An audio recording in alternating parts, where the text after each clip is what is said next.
Good afternoon. This is Rich Nass, Executive Vice President of Open Systems Media, and I'm here for our weekly call with Ray Zinn, who, as you know, is the former founder and CEO of Micrel.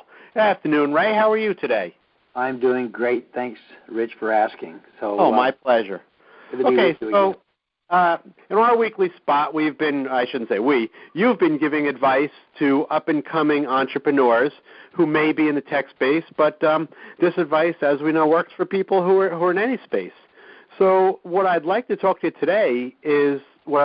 about today is what are some of the faux pas that you've seen from people who thought they had, what it takes to become a CEO or a founder of a company? And these may be people who had a great idea, but somewhere along the way they just screwed up. What are some of the classic screw-ups that you've seen? Well, thanks, Rich. We don't like to think of ourselves as screwing up, but that does happen. And, of course, it's more or less how we recover that makes a difference. And so if we attempt to make it a don't care, in other words, if you manage to recover from the mistake so that the injury is minimal or not at all, then I really don't call it a mistake. And I think as Einstein says, the biggest insanity is to repeat the same thing over and over and expecting different results. And I think that's the issue that a lot of entrepreneurs make, is that they keep doing the same thing over and over and expecting different results when that's not possible. In fact, I have a saying that goes, he who repeats the past fails in the future. So that's the problem. And I think the biggest failure or the biggest mistake I think they make is they keep repeating their mistakes. They don't learn from them. Okay, so is there something specific you could point to, maybe from your own experience? I'm sure you've never made a mistake, but is there something that you've done in the past that you would have liked to have done differently? Well, as I mentioned, repeating the same thing over and over, expecting different results, is the mistakes that all of us make, and I've made those too. Just because I think that someone other, maybe the time was different. It's like buying stock. You think, well, I'll buy it lower. I mean, I'll average down. And we've seen the market drop tremendously, and so we just keep hoping that someone other just repeating what we've done in the past is going to work for us in the future. But to give you an example of what I've seen is that when people go out to raise money for their business, they tend to do it in tranches. So they'll get it, like they'll have a seed round, and then they will run out of money because they're losing money. In other words, their plan says, that I'm going to lose X number of dollars per month or per quarter, and so they just raise enough money just to kind of cover them during that interim period. But because hope springs eternal, they think that maybe the next year, the next quarter or month or whatever is going to be turned profitable, and they won't have to go out and raise more money.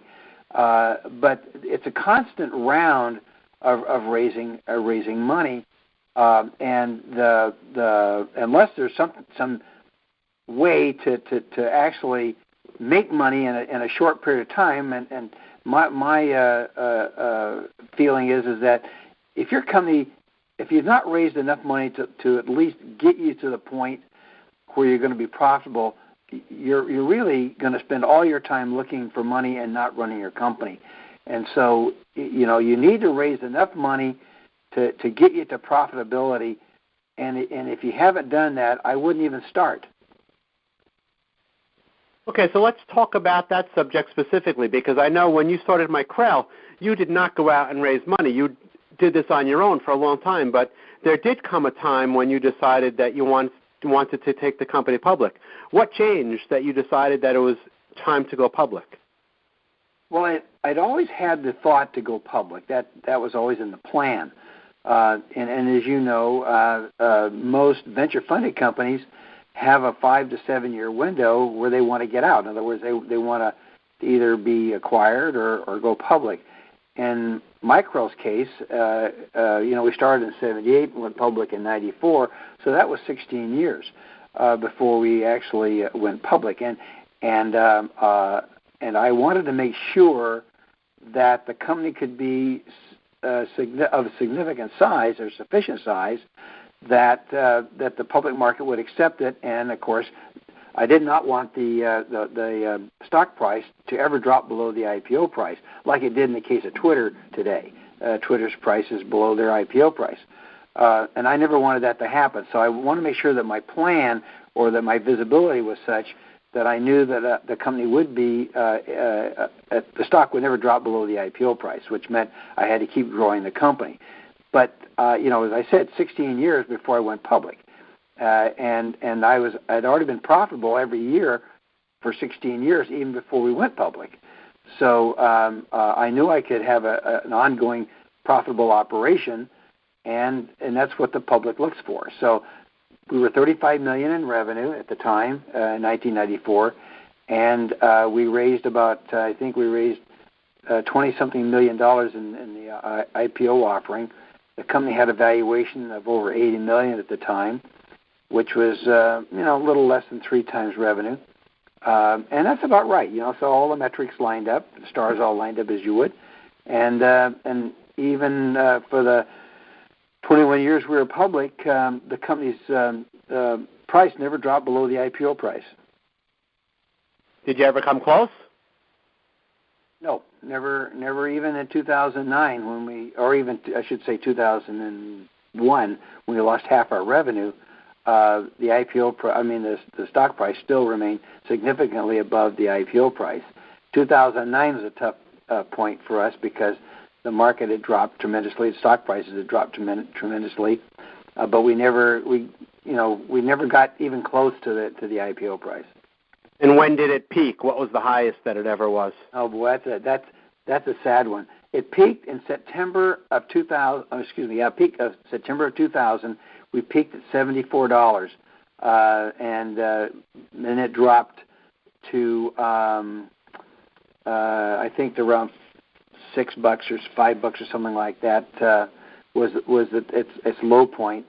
But then it settled in around where we actually sold the company, which is around in the $13, $14 range.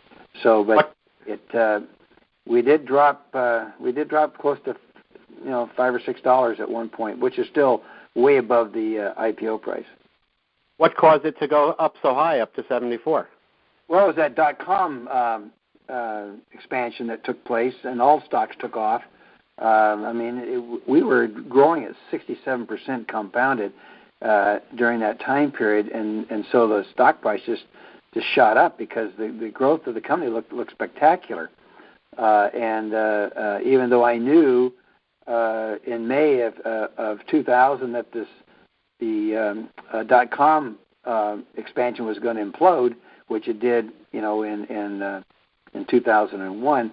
I can't go out and tell the street, hey, I see this thing rolling over. I guess I did tell the street. I did tell the analysts that were at the Morgan Stanley conference in Monterey in May of 2000. I did say that this thing's going to roll over.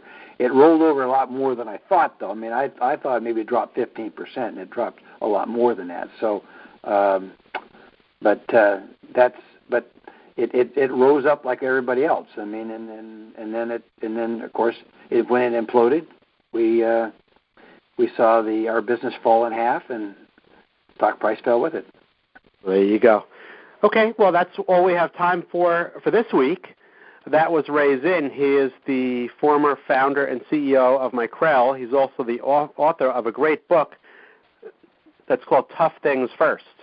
And this is Rich Ness with Open Systems Media. Hope you have a great day, Ray. Thanks a lot, Rich.